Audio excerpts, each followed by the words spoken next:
आज के इस चैप्टर में हम पढ़ेंगे ज्योग्राफी का चैप्टर 2 जो है इनसाइड अवर अर्थ। ये क्लास 7th का चैप्टर है। तो चलिए शुरू करते हैं। तो अब हम पढ़ेंगे स्ट्रक्चर ऑफ द अर्थ। हर एक चीज़ का एक स्ट्रक्चर होता है।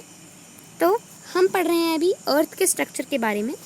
हमें इस स्ट्रक्चर के बारे में कैसे पता चलेगा?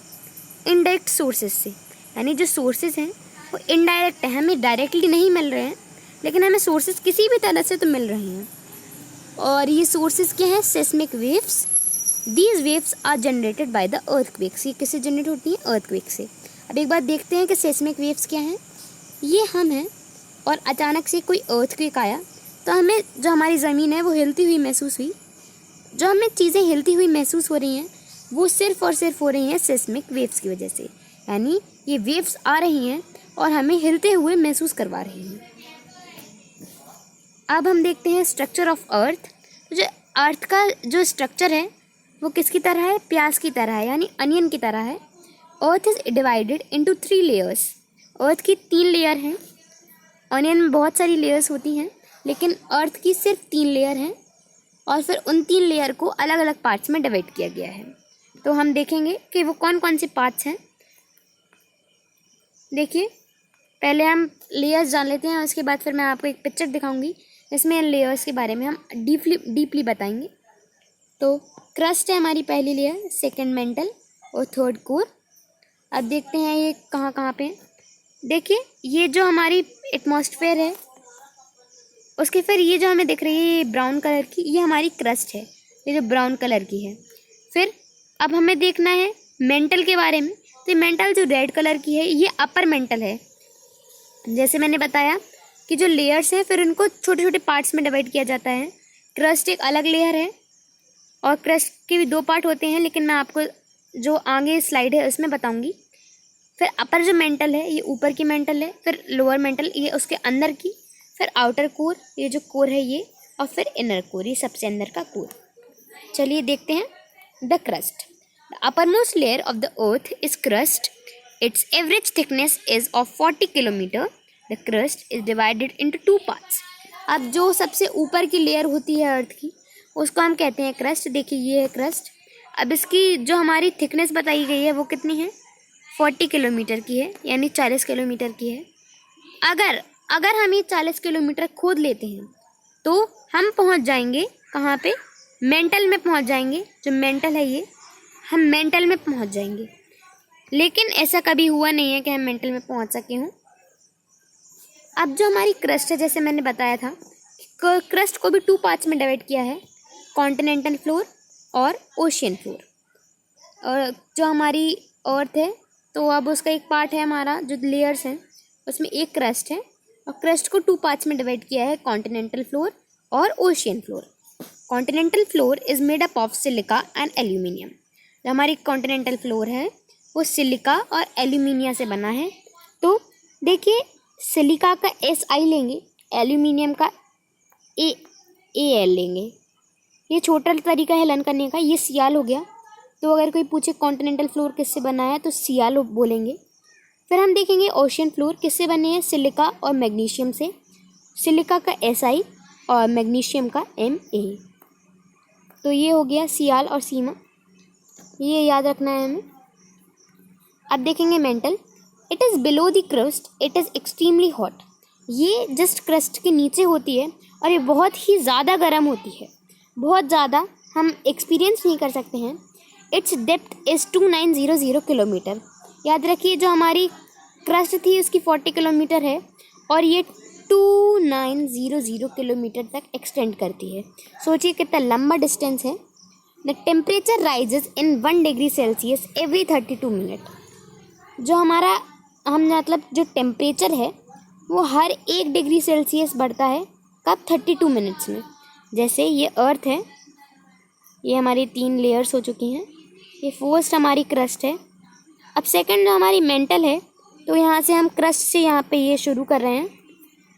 देखिए, ये हमने यहाँ से शुरू किया।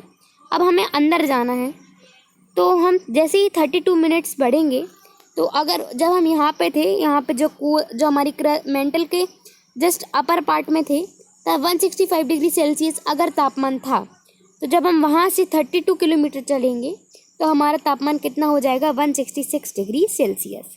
ऐसे ही ये हर 32 मिनट्स में 1 डिग्री बढ़ता जाएगा। देख ही रहे हैं आप, जैसे ही आप जाते जाएंगे टेम्परेचर बढ़ता जाएगा। अब देखते हैं, this layer is also known as asthenosphere. ये जो लेयर है इसको हम एस्थोनॉस्फेयर भी कहते हैं। Rocks are found in molten form inside the mantle, these rocks are known as magma. अब हम देखते हैं कि मैग्मा, मोल्टन फॉर्म और मैग्मा क्या है। ये हमारा माउंटेन है, वॉल्केनिक माउंटेन की बात हो रही है। वॉल्केनिक माउंटेन यानी जहाँ से वॉल्केनो का मतलब जो इरप्शन होता है। अब इरप्शन क्या है, देखिए मैंने बताया कि हमारी अर्थ की 3 लेयर्स होती हैं, क्रस्ट, मेंटल और कोर। कोर में लावा होता है जिसको हम मैग्मा कहते हैं। देखिए लावा कब कहलाता है, वो मैग्मा ही लावा होता है जब माउंटेन से बाहर लावा आता है और वो ज़मीन पे आके आता है। ज़मीन है ये ज़मीन पे आ गया है लावा, जो मतलब मैग्मा है। जब वो ज़मीन पे आएगा तो हम उसे लावा कहेंगे, जब वो कोर में रहेगा तो हम उसे मैग्मा कहेंगे। कोर में रहे या मेंटल में रहे, तो मोल्टन फॉर्म लावा ही होता है। जो लावा है उसी को हम मैग्मा या मोल्टन कह सकते हैं। अब देखते हैं इसके आगे का जो हमारा कोर है, it is the innermost layer and the hottest layer of the earth. ये हमारे जो इनरमोस्ट यानी सबसे अंदर की लेयर होती है, और हॉटेस्ट लेयर यानी सबसे गर्म लेयर होती है कहाँ की, अर्थ की। Its temperature can reach 2000 to 5000 degree Celsius. इसका टेम्परेचर 2000 यानी 2000 से 5000 डिग्री सेल्सियस के तक जा सकता है। सोचिए दिल्ली का तापमान मैक्सिमम जो है वो 50 डिग्री सेल्सियस है, तो यहाँ पे जाना तो इम्पॉसिबल है। And it is made up of nickel and iron. अब ध्यान दीजिए, आयरन का साइंटिफिक नेम क्या होता है, फेरस, FERROUS। अब जैसे हमने पहले लिया था, जो हमारा क्रस्ट था, तो जो ओशन फ्लोर्स थे वो सिलिका और एल्यूमिनियम के बने थे। जो हमारा सियाल हो गया था, ओशन फ्लोर्स हमारे बने थे सिलिका और मैग्नीशियम से, जो सीमा हो गया था। तो अब हमें इसमें भी कुछ करना पड़ेगा कोर का। मेंटल का मैं आपको अभी बताऊंगी, पहले हम कोर देख लेते हैं। तो फेरस का Fe हो गया, लेकिन पहले नाइकल है तो Na लेंगे हम, Na, और आयरन का जो हम फेरस कहते हैं तो Fe, तो ये कहलाएगा नाइफ। और जो हमारा मेंटल होता है वो किससे बना होता है ये मैं बताना भूल गई, लेकिन अब देखिए यहाँ पे मेंटल जो है हमारा वो सियाल से बना है, यानी सिलिका और एल्यूमिनियम, यानी जिससे हमारे क्रस्ट के जो अपर पार्ट है यानी जो कॉन्टिनेंटल फ्लोर हैं वो बने हैं। अब हम आगे देखेंगे, रॉक्स के बारे में जानेंगे। Rocks are made up of 1 और मोर मिनरल। जो हमारे रॉक्स होते हैं वो एक से ज़्यादा मिनरल से बने होते हैं। We can divide rocks by the mode of their formation. हम रॉक्स को कैसे डिवाइड करेंगे, हम उनको ऐसे डिवाइड करेंगे जब वो किसी तरह से फॉर्म तो होते ही हैं, तो जिस प्रकार से वो फॉर्म हो रहे हैं उसी के प्रकार से हम उसे डिवाइड करेंगे। फर्स्ट होता है इग्नियस रॉक, सेकंड सेडिमेंट्री और थर्ड मेटामॉर्फिक। अब देखते हैं आगे डिटेल में जानेंगे इनके बारे में। Igneous rock are formed by the cooling of molten magma. जो इग्नियस रॉक होते हैं वो जो मोल्टन मैग्मा है यानी लावा है जो हमारा, जब ये हमारा माउंटेन है यहाँ से लावा निकला, लावा ठंडा हो गया तो ये रॉक्स बन जाते हैं, और उन्हीं रॉक्स को हम क्या कहते हैं, इग्नियस रॉक। इग्नियस रॉक को प्राइमरी रॉक्स भी कहा गया है क्योंकि ये ही फर्स्ट रॉक्स थे जो बने थे, और इन्हीं से और जो बाकी के रॉक्स हैं मेटामॉर्फिक और सेडिमेंट्री, ये दोनों बनते हैं।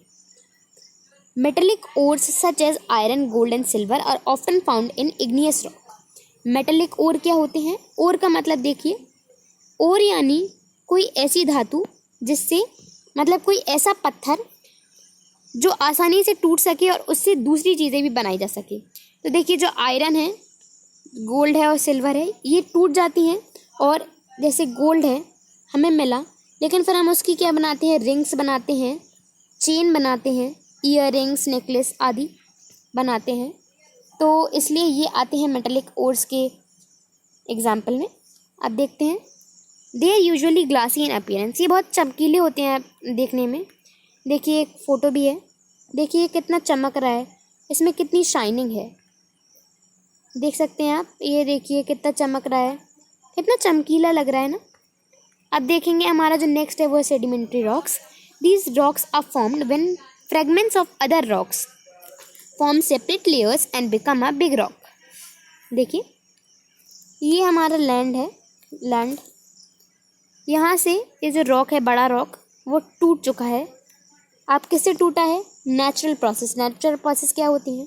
विंड, वाटर, एयर, यानी हवा चल रही है, पानी से इसमें क्रैक्स आ रहे हैं, एयर से आ रहे हैं, और ऐसे इसमें बहुत सारे क्रैक्स आ गए हैं। वो बिल्कुल इतना छोटा पीस बन गया है और वो उड़ के आ गया एयर की मदद से, और यहाँ पे बिछते जा रहे हैं, एक जगह से आ रहे हैं। और ऐसे ही जब बिछते जाते हैं, जैसे ये है, ये छोटे छोटे पीसेज हैं, एक बार में आए, फिर दूसरी बार में आ गए, तीसरी बार में आ गए, और फिर यहाँ पे कंप्रेस हो गए, यानी एक दूसरे से अटैच हो गए।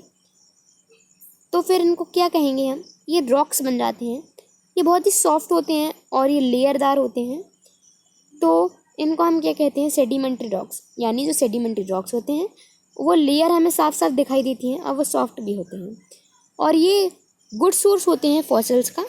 जो हमारे फॉसिल्स होते हैं उनका एक बहुत अच्छा सोर्स होते हैं। देखिए ये एक लैंड है, यहाँ पे ये रॉक्स हैं, ये रॉक आ गया, ये रॉक आ गया, लेकिन अब वहीं यहाँ पे एक पेड़ था, डेड पेड़ था, मतलब डेड प्लांट था। वो एयर की मदद से जो हमारे रॉक्स थे उसी के साथ उड़ कर आ गया यहाँ पे, और ये यहाँ पे दब गया। अब ये जो हमारे रॉक थे उसके बीच में एक पौधा आ गया था, लेकिन जो प्रोसेस है वो रुकी नहीं, और फिर से हमारे जो रॉक्स थे वो आते गए और वो कंप्रेस होते गए। तो फिर जब हम इसको सालों बाद खोदेंगे, देखेंगे, तो हमें जो पेड़ था जो दब गया था वो आसानी से देखने को मिलेगा। लेकिन अब कैसे पता चलेगा कि ये कितना पुराना है? तो रेडियो कार्बन डेटिंग से हमें पता चलता है कि कोई भी चीज़ कितनी पुरानी है। देखिए हमें दिख रहे हैं यहाँ पे, देखिए ये अलग अलग लेयर दिख रही हैं हमें, ये first layer, second layer, third layer. अब मैंने बताया फॉसिल, यहाँ पे अगर बीच में फॉसिल आ जाता तो हमें ऊपर यहाँ पे दिखता कि फॉसिल कैसा है, और रेडियो कार्बन डेटिंग की मदद से हम पता भी लगा पाते कि वो कितना पुराना है। अब हम पढ़ेंगे मेटामॉर्फिक रॉक के बारे में। Metamorphic rock are formed from igneous and sedimentary rocks, but when they were subjected high heat pressure or both, they become metamorphic. One of the example include clay turns into slate under conditions of great heat and temperature. देखिए metamorphic जो rock होते हैं वो igneous rock यानी जो लावा से बने rocks होते हैं, और सेडिमेंट्री रॉक्स जो लेयर्ड वाले होते हैं उन्हीं से बनते हैं। लेकिन जब ये दोनों जैसे मिक्स हो जाते हैं, मिक्स हो चुका है, ये बड़ा रॉक बन गया मेटामॉर्फिक, लेकिन अब ये अलग से फिर टाइप क्यों आया है जब दोनों मिलके बना है? क्योंकि जब ये हाई प्रेशर यानी धूप की गर्मी चल रही है और इंसान भी मान लो उसे हीट कर रहे हैं, तो हाई हीट और प्रेशर की वजह से ये क्या बन जाते हैं? मेटामॉर्फिक रॉक बन जाते हैं। अब एग्जांपल देखते हैं जिससे अच्छे से समझ में आ जाए। हमारी ये क्ले है, ये स्लेट में बदल जाती है कब? जब हम इसे बहुत ज़्यादा तपाते हैं, उसमें हीट और प्रेशर बहुत ज़्यादा देते हैं। तो अब आगे पढ़ेंगे, पहले एक एग्जांपल देख लेते हैं। देखिए हमने पढ़ा कि सेडिमेंट्री और मेटामॉर्फिक रॉक होते हैं वो सेडिमेंट्री और इग्नियस रॉक से बनते हैं। तो यहाँ से हमें लेयर भी दिख रही हैं, और ये लावा सा ये जो ब्लैक ब्लैक होता है वो भी दिख रहा है। तो हमें समझ में आ रहा है कि दोनों का मिक्सचर है। अब सैंडस्टोन के बारे में पढ़ेंगे।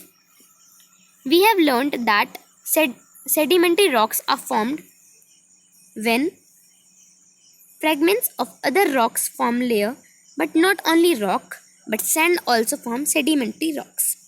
अब अकेले रॉक्स की बात नहीं हो रही है यहाँ पे, जैसे रॉक्स उड़ के आते हैं वैसे ही सैंड भी आ सकती है। तो ये बहुत सारी सैंड उड़ के आई और वो कंप्रेस हो गई तो ये रॉक बन गया, और ऐसे ही रॉक का एक एग्जाम्पल है सैंडस्टोन। तो आई होप आपको समझ में आया हो। और हाय गाइस, अगर आपको मेरा ये चैनल अच्छा लगा हो तो प्लीज़ इसको सब्सक्राइब कीजिएगा। आपसे मिलकर बहुत ही खुशी हुई। अगली वीडियो में फिर से मिलेंगे। Bye bye.